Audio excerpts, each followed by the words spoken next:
Hey, it's Chris Jericho of Fozzy. Keep watching The Roman Show. He's the sexiest beast in all of Florida. I know. This is The Roman Show.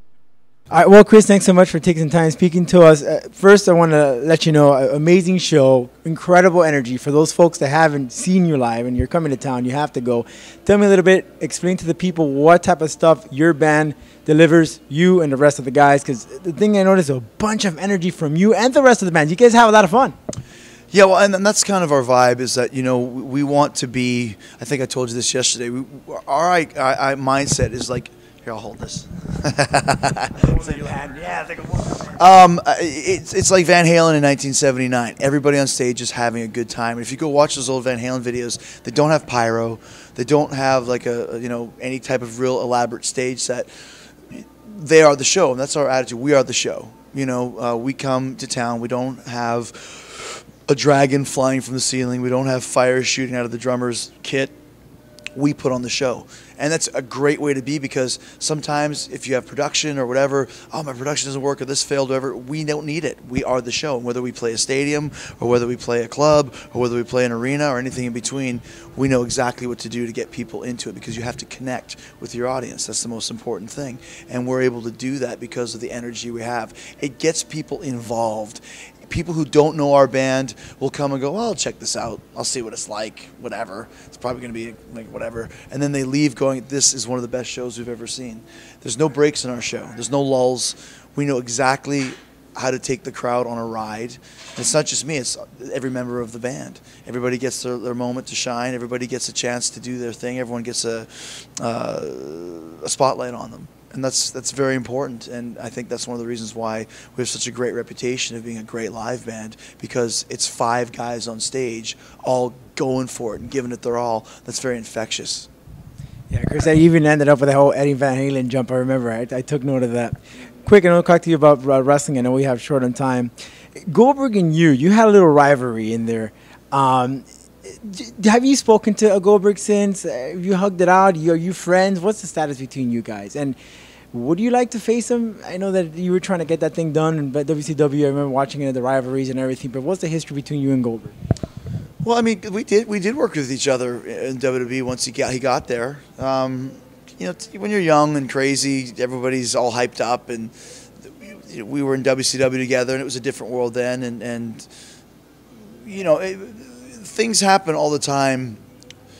Like I said, when everybody's kind of holding out for their position and like, I got to do this, and I got to be this, and I got to be that. And Goldberg and I saw wrestling from different sides of the coin, but both of us were very successful, so you can't really cut either one of us down for our mindsets, you know. And there wasn't a lot of interest on his end to work with me in WCW, and I think there was a little bit of some animosity between us that transferred over to WWE, and you know, we had a little bit of a kerfuffle, a scuffle.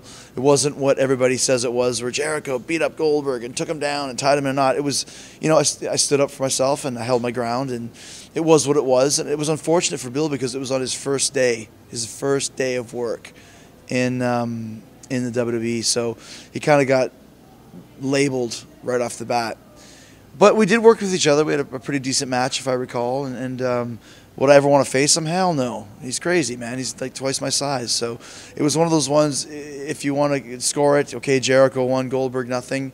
And there will never be a rematch, ever. If it ever happens, I'll run away screaming because, you know, I'm not going to say I got lucky, but I'm glad the outcome was the way it was, because I thought the whole time he was going to tear my head off. So Bill's a good guy, man. You know, and I got nothing but love for him, nothing but respect. The conspiracy victim gimmick or show that you had going in WCW, and then you brought a little bit on WWE. Was that towards what you were going through behind the scenes? Was you trying to bring it onto the stage? No, it was just something I thought would be fun. I remember it started because Dean Malenko took some time away because he just had a baby, and I kind of did this 4-month program where he wasn't there, and then he came back under a mask, beat me, and won the title. And so I was claiming it was a conspiracy. He was never entered. Dean Malenko was never entered, and it kind of all stemmed from there. You know, we had to go to Washington D.C. to do a vignette, but no one told us what the vignette was supposed to be about. I remember I showed up at the arena in Washington with a camera crew, and it's like, well, so what are we doing? Well, I thought you knew. Well, I don't know. We don't know either. Well, let's just go look around Washington, see what we can find, and made up that conspiracy victim sign. And it wasn't any type of double entendre as to what I was going through. It was more of kind of a fun angle that I thought I'd have a good time with, and became kind of a classic bit for me. So. So sometimes you just don't know. You throw darts at a board. Sometimes you get a bullseye. Sometimes you miss. You just never know what's gonna work and what's not. Here's a double question. You could have, pretty much one answer. Your theme song was a Jericho. How did that come about? And secondly, have you ever thought of performing your own song? And why didn't you? Because John Cena, for example, he raps his own music. Because I've been very cognizant about keeping Fozzy separate from the WWE, because it's very easy to people to go, oh, it's just a novelty, it's just a gimmick. We've had to work twice as hard to get respect, and when we get it, we've got it for life. So, Bruce Dickinson from Iron Maiden's an airline pilot, but he's not, singing Iron Maiden songs as he's flying through the air in a 747, and he's not, landing a plane on stage at a Maiden gig. He's two separate things. So. That song is not a Fozzy song. I didn't write it. I didn't sing it. It's got nothing to do with me.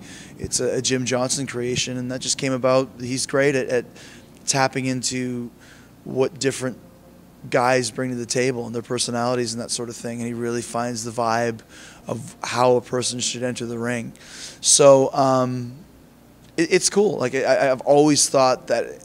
There's been a couple times when I tried to change the song. Zakk Wylde from Black Label Society did a version. Vince didn't like it. I wanted to use an Avenged Sevenfold song a couple years ago. Vince didn't want to do that. He's like, your song is your song, and it's going to be your song until the day you retire. And he's right. It's the perfect blend of attitude and vibe for me. And when I hear that song, it puts me in the mood to go out there and be, Y2J. Last question. If we were to rewind back 20 years and MMA is as popular as it now, would you have done mixed martial arts? Hell no. Not even close, man. I'm in show business. I'm a performer. I play a character. I play a personality. So I would never even consider it. Same reason why we didn't go into hockey or anything else. I'm not a tough guy. I just play one on TV. This is The Roman Show.